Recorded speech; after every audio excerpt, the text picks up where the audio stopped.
Є якісь новини? Ще ні. Вони знову шукають сьогодні. Я вам задзвоню, як мене щось знайдуть. Дякую. Щоб ви знали, пару членів його загону повернулося вчора. Вони його не бачили. Дякую за допомогу. Paní Marčenko? Tak už můžem?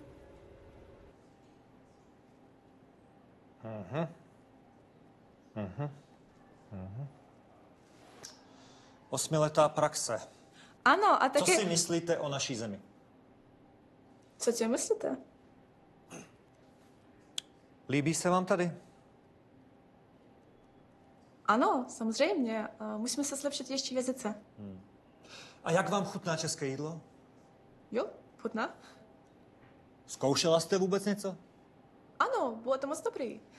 Skutečně? Já české jídlo nesnáším. Řekl jsem manželce, že jestli ještě jednou uvaří bramboračku, tak se s ní rozvedu.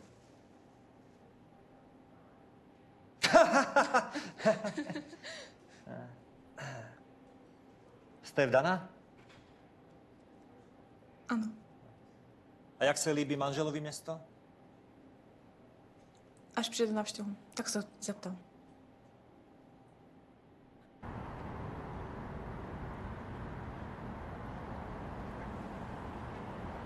Бойові дії тривають на сході країни, де, за повідомленнями, кількість загиблих перевищила 100 тисяч осіб у битві, яку називають однією з найкривавіших.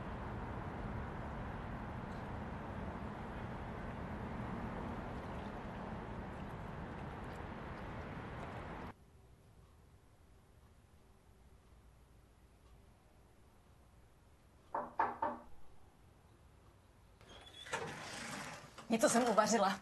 Ahoj, Žina, víš co, já teď nemám úplně náladu. Hele, měla byste s tím tady něco udělat? Třeba vymalovat? Já ti s tím pomůžu. Co děláš tenhle víkend? No. Hele, kde máš misky? Hele, já už jsem je našla.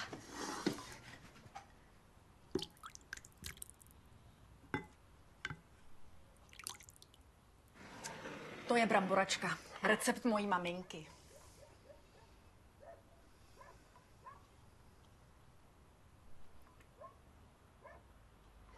Tak chutná? Je to moc dobrý. Děkuju. V češtině říkáme děkuji. Zkus to. Děkuji. Děkuji. Nemáš vůbec zač? A co tvůj pohovor? Doufám, že jsi mluvila hezky česky. Všechno bylo v pohodě. A to je všechno, co mi o tom řekneš. Tyhle pohovory jsou fakt důležitý. A než přijede tvůj manžel na návštěvu, tak už bys mohla mít nějakou práci. Ten bude, panečku, překvapený. Ježíš, ty se z té polívky skoro ani nedotkla. No nic. Co tvůj manžel, Natálko? Jak se má? A kdy se sem přijede podívat? On asi nepřijede. Cože?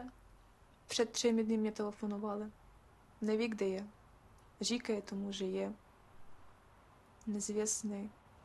Nezvěstný v boji. Přesně tak.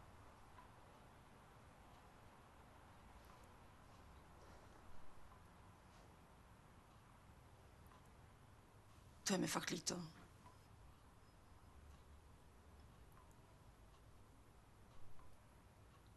Furt chceš vědět, co bylo u toho pohovoru?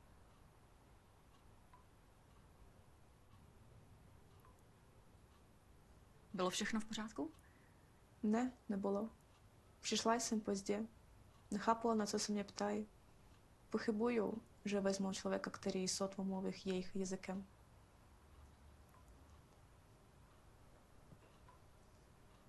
Půjdu se projít. Díky za jídlo.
Алло.